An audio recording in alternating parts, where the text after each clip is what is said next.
All right, now take a look at this. The Hill reports that the White House is deeply frustrated with the media, oh no, for focusing on Biden's plunging poll numbers. Well, it's a story, isn't it? Instead of focusing on his economic success, like Bidenomics, all very tongue-in-cheek.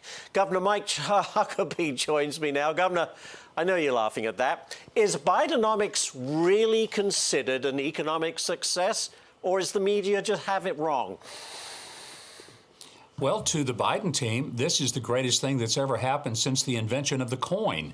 But, I mean, most Americans are having to ask themselves, who do I believe? Do I believe Joe Biden, who is known to tell a few things that didn't happen? Or do I believe my lying eyes when I go to the grocery store or the gas pump? It's just amazing that the Biden team is finally upset with the media.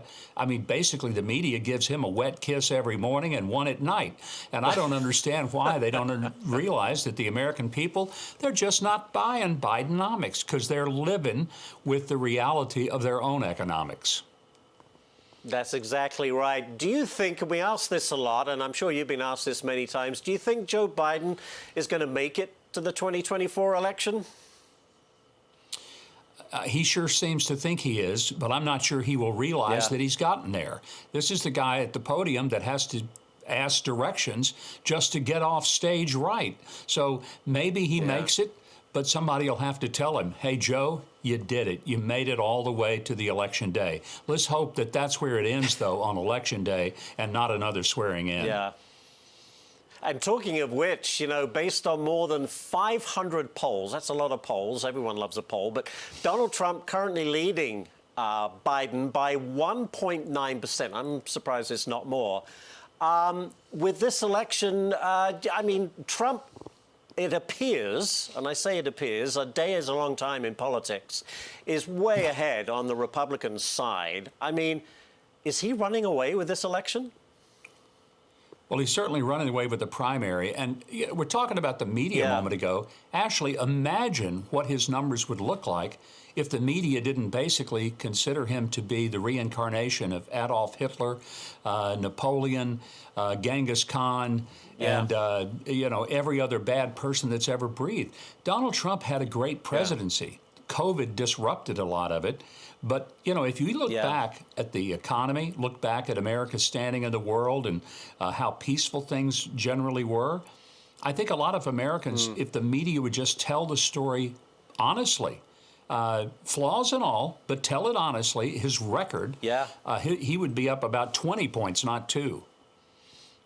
I totally agree. The economy was at a 50-year high. People forget that. And then, of course, as you say, COVID hit and things went out the window. But you're absolutely right. I want to ask you, with the Iowa caucuses about 3 weeks away now, Nikki Haley got a big endorsement from the Koch brothers. But, you know, Ron DeSantis has traveled to all 90-plus counties in Iowa. But they don't seem to be making any headway into Trump's lead.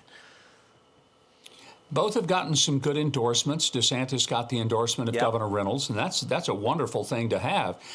Nikki Haley got the financial boost from the Koch brothers, but the numbers aren't moving.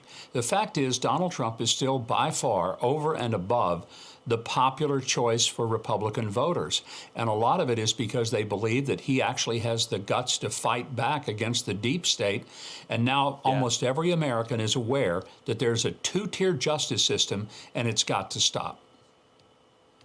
Very good. I want to get to this issue now. Hundreds of anti-Israel protesters taken to the streets of Midtown Manhattan yesterday. They shouted "Christmas is cancelled" while carrying around a blood-red mock nativity scene. It was awful. Governor, you just returned from Israel. Why is there so much hate towards Israelis? Let's start there. And then secondly, I want to ask you, what did you find when you were there? What are they saying? Well, I think we have to be honest and say anti-Semitism has been around a long time, but it's at a fever pitch. And it's something that every one of us, I'm a Christian, but I want to be very outspoken in saying I support the Jewish people. I support the right of the Jewish people for a safe and secure homeland. And the only secure homeland that they should have is the one they've had for 3,500 years. And I think Christians have to be outspoken in that. It's tragic that in Bethlehem, people forget that Bethlehem used to be a Christian Christian city. 80% were Christian in Bethlehem. Now it's 16%. The Muslims have taken it over. They've burned out and terrorized the Christian business people that used to be there. And it's gone from a beautiful, quaint community to a hellhole, like everything else that the Palestinian Authority and Hamas has touched. What I saw last week was the unspeakable horror, things that are worse than we've even heard, that were done to Israeli civilians. And it was savage, absolutely savage. And Israel has no choice. They can't go in and back off and say, okay, we're going to mow the grass and leave a little bit there and maybe it won't grow back. They have to eradicate the just absolutely heinous Hamas terror activities. And I wish civilians weren't getting hurt. We all do, but they won't as soon as Hamas is finished and Hamas quits putting their civilians in the way of military targets like they do. These are evil people, Ashley. This isn't a war of a couple of different sides. This is evil versus decency and civilization. We'll leave it right there. Governor Huckabee, as always, tremendous stuff. Thank you, sir.